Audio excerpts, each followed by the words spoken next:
Pues en la persistente los resultados iniciales eran muy buenos, 80%, tal, pero la realidad es que, bueno, pues como veis aquí, la ablación de persistente haciendo ablación antral con un procedimiento solo, pues la eficacia es por debajo del 50%. Y todo el mundo pensó que había que hacer algo más, y es en lo que pensamos, que sí, que efectivamente hay que hacer algo más, café, líneas o todo, que es la ablación escalonada.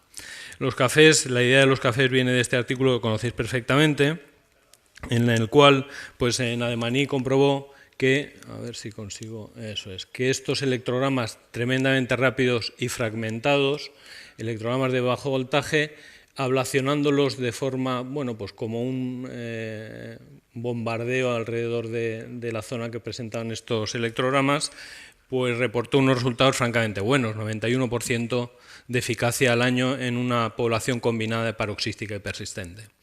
Sin embargo, bueno, pues como todo en ciencia, tienen que ser reproducibles los resultados, y el grupo de Natale, cuando comparó la ablación antral con la ablación de cafés, pues como vemos los resultados claramente son muy superiores para la ablación antral en pacientes con fibrilación auricular paroxística.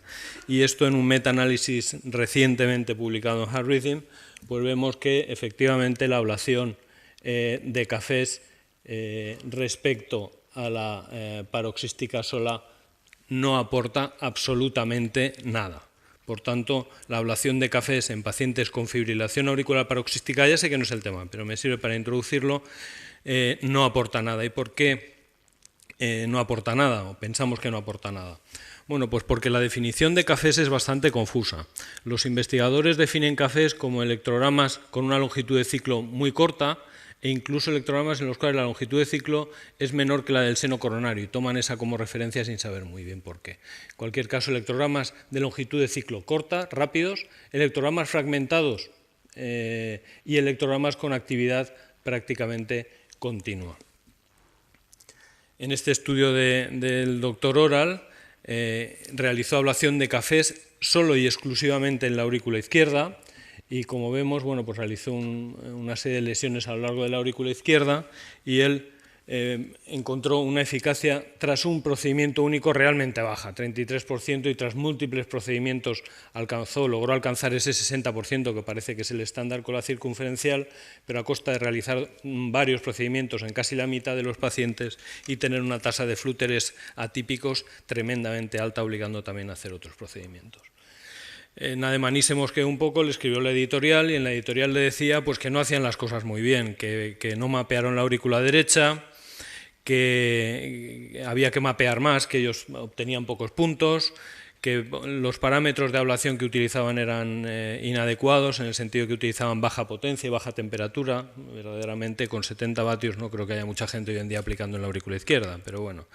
Y finalmente pues que el endpoint, que había muchos electrogramas de bajo voltaje que no acababan ablacionando. Como el doctor Oral se mosquea bastante también, dijo, bueno, pues ahora voy a hacer el siguiente estudio, y comparó la ablación de cafés en la aurícula izquierda con la ablación de cafés en la aurícula izquierda y en la aurícula derecha. Ablacionaban la aurícula izquierda solo y los randomizaban a no hacer nada, o hacer además ablación de cafés en la aurícula derecha.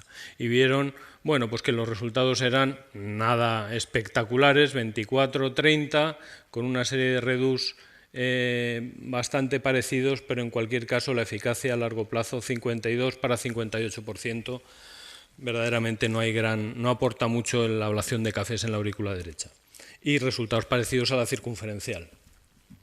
Así que la ablación de cafés pura y dura, aislada, sin hacer ablación circunferencial del antro de venas pulmonares, en los pocos estudios aleatorizados que hay, nos da una eficacia tras un primer procedimiento con una horquilla bastante amplia, como veis, de 24 a 63%, y con una eficacia tras múltiples procedimientos que sí mejora un poco. Algunos logran alcanzar el 77%, pero no parece que sea muy espectacular.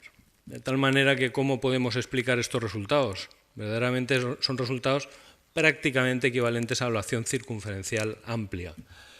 La explicación, bueno, nosotros lo estudiamos esto y vimos Lo estudiamos en pacientes con fibrilación auricular paroxística, luego os mostraré otros datos. Nuestra experiencia es que efectivamente en pacientes con fibrilación auricular paroxística, pues cuando dejas el catéter un buen rato en una única zona, vemos que alternan electrogramas tremendamente organizados con fases que se desorganizan y luego vuelven a organizarse. Verdaderamente eso te da más sensación de ser algo transitorio, algo que pasa por ahí y que luego se va, que algo estable.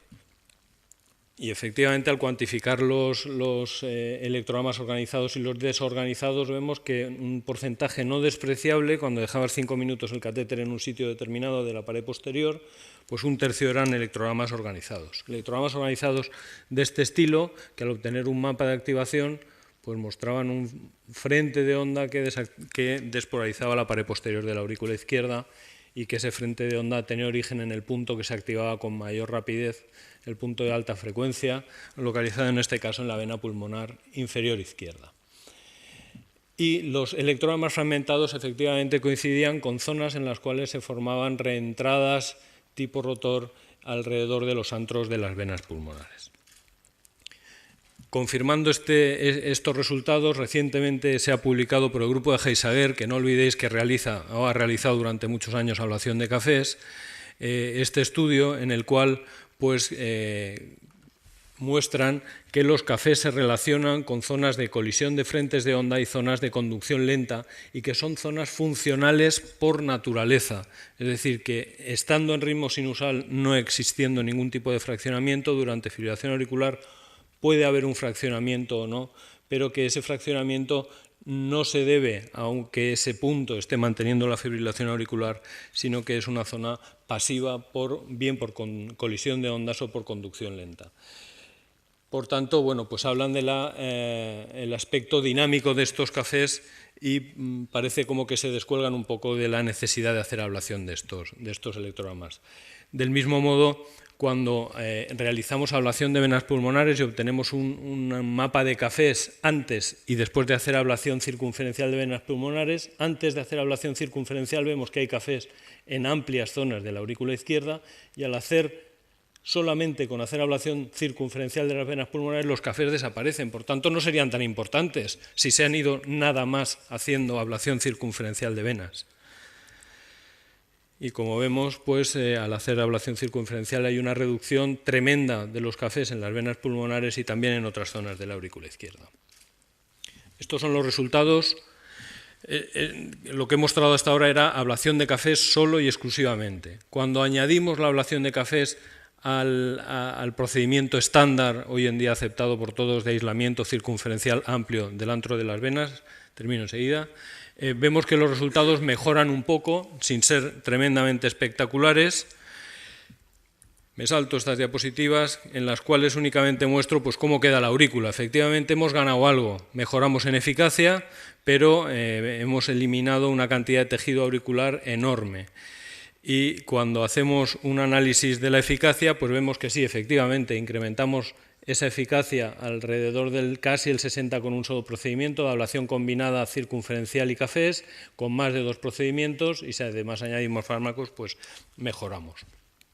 Y este es el resultado del metaanálisis, en el cual efectivamente el añadir cafés pues parece que añade algo de beneficio.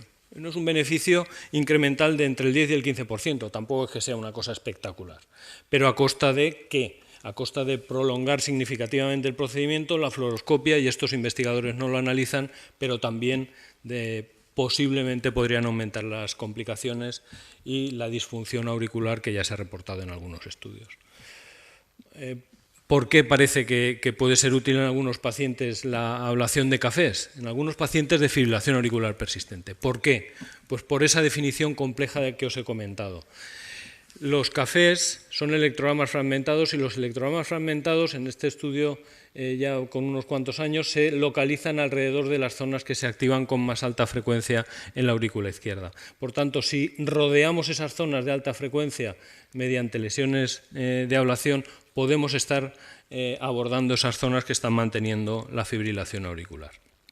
Y con esa hipótesis diseñamos este estudio en el cual comparamos el aislamiento circunferencial amplio de las venas pulmonares con el aislamiento circunferencial amplio acompañado de ablación de puntos de frecuencia dominante máxima en otras zonas de la aurícula izquierda. Y con esta diapositiva termino para comentaros que efectivamente la ablación circunferencial estándar, que es la que estamos haciendo nosotros, y esa es nuestra experiencia en pacientes con fibrilación auricular persistente, si pretendemos hacer algo más, pues queremos testar esta hipótesis, y la hipótesis es si además de hacer esto, ablacionamos las zonas de alta frecuencia que están localizadas en otros puntos de las aurículas, en este caso de la aurícula derecha, y como vemos, ablacionando en ese punto esos electrogramas fragmentados, si los cuantificamos de una forma mucho más objetiva, que es el análisis de frecuencia dominante, nos permite identificarlos, ablacionarlos y, como en este caso, terminar la fibrilación auricular, confirmando el papel que tenían esos electrogramas en el mantenimiento de la fibrilación auricular. En conclusión, en mi opinión, esto es una charla muy particular la de todos nosotros, los cafés tienen una definición confusa, tremendamente subjetiva. He hablado solo de los cafés evaluados de forma visual. Sabéis que hay otros métodos, si queréis eso lo dejamos para las preguntas.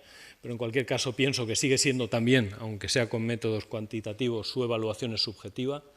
La formación de cafés es funcional, poco estable, tremendamente funcional, sobre todo en la paroxística, y no significan que esas zonas sean responsables del mantenimiento de la fibrilación auricular, salvo aquellas que se activan con muy alta frecuencia, es decir, con longitudes de ciclo tremendamente rápidas. Y esos son los puntos que, evaluados mediante frecuencias dominantes, pensamos que podrían añadir a la ablación circunferencial para incrementar la eficacia de la misma. Y nada más, muchas gracias.